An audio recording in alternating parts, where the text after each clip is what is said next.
The Jimmy Z Show. 88-year-old World War II veteran of the Battle of Okinawa, one of the most brutal episodes of ground combat that the United States has ever been involved in. And in fact, the closing ground battle of World War II, beaten to death in Spokane, Washington, Wednesday night, dying Thursday morning in hospital. Is absolutely shocking event.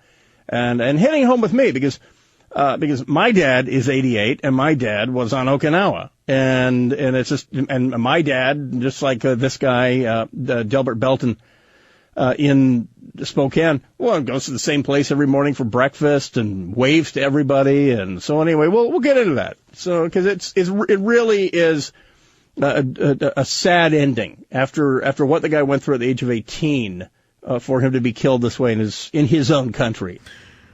I want to say something about this story real quick. It's really a sad story. And then I'm going to go back and catch more of what Brian Suits had to say about Bradley Manning. But at this point, he's kind of doing an overview, an introduction of the things he's going to talk about on the show. This 88-year-old veteran up in Spokane, Washington, who was beaten, Brian Suits said that his dad is 88 years old and served in Okinawa. My dad is 88 years old and served in Okinawa. So it got me thinking when I heard about this story, and I wrote an email to my dad, and I said, look, if something happens, if someone goes after you, your wallet, your watch, your car, let them have it. And I wrote this email before I read the article that came out last night about the police department that is investigating this crime, and they have both teen suspects in custody, and they're being charged with murder, and if they're found guilty, they will never see the light of day again. That's how stupid these two 16-year-old losers are. But some conservatives are very ticked off at the police department for pointing out that one of the reasons why this went so badly and he was beaten to death is because he fought back. And the conservative view is that you should always fight back. You should always fight for your right to keep your stuff. And I agree with that to a point. And that's where people get really ticked off with me, that there is some kind of point where you would not fight back. This is that point.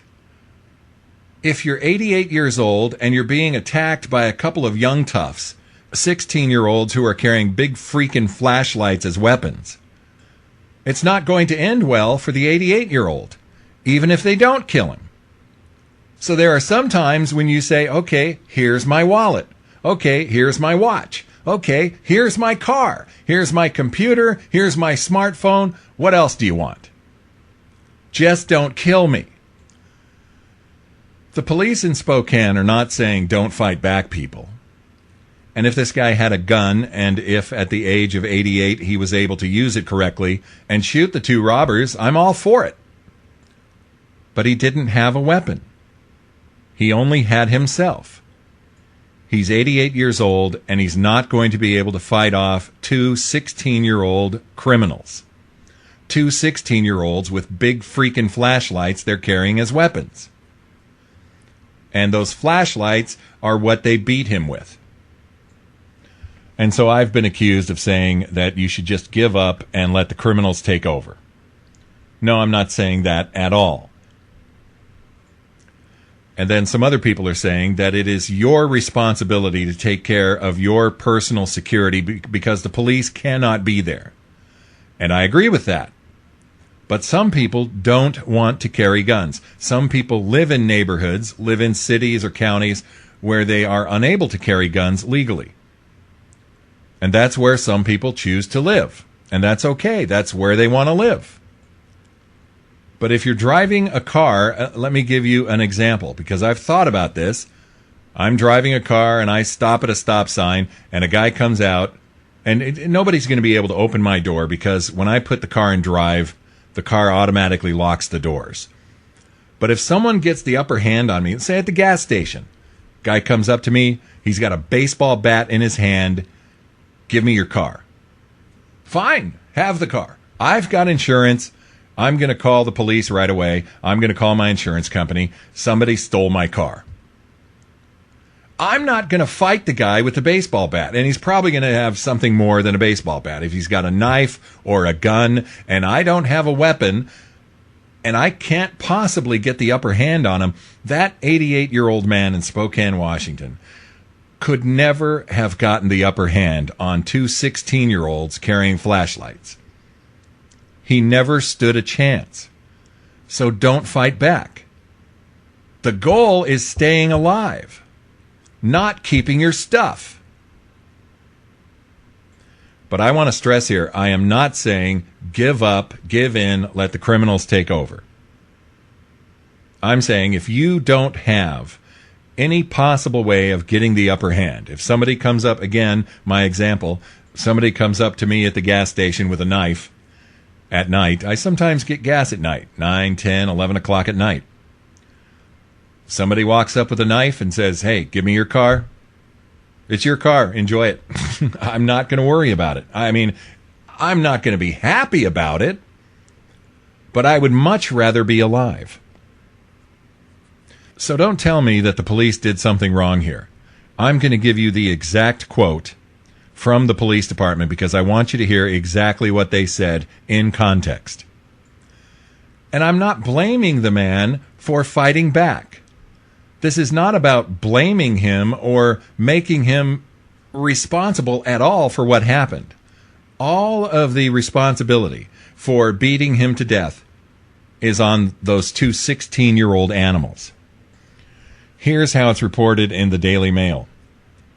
The two teenage boys are charged in the bloody beating of Delbert Belton outside a Spokane, Washington ice skating rink, and investigators are now suggesting the soldier who took a bullet in the Battle of Okinawa tried to stop the apparent robbery. Police say that enraged the teens and turned their petty theft into full-blown murder as they continued to beat him into submission with big, heavy flashlights. Spokane Police Chief Frank Straub said in a Monday press conference, our information is that the individual fought back and that may have made this, a worse situation. So you've got people like Doug Giles at Clash Daily and Kevin Jackson at the Black Sphere saying that the police are telling people don't fight back. Well, if you can't win, true, don't fight back. But the police are not saying never fight back for your stuff, always give the criminal whatever they want. That's not what they're saying. And again, this takes us back to this I talked about it a couple of shows ago. This growing distrust for the police among conservatives. It's a bad idea. The police here are not the bad guys. The bad guys have been caught. The police also said that race had nothing to do with this, and that pissed off conservatives too, because they wanted to make a big deal about this being black-on-white crime. And I've been telling you over and over and over again, stop it with the black-on-white crime throwing the flip side of the race card. That does not serve conservatism well. I'm glad that Brian Suits mentioned that, because that's been on my mind, and it's very important. And I wanted to make sure that you were aware that the police department did not say, oh, this old guy was stupid, he fought back. That was not their point. The Jimmy Z Show.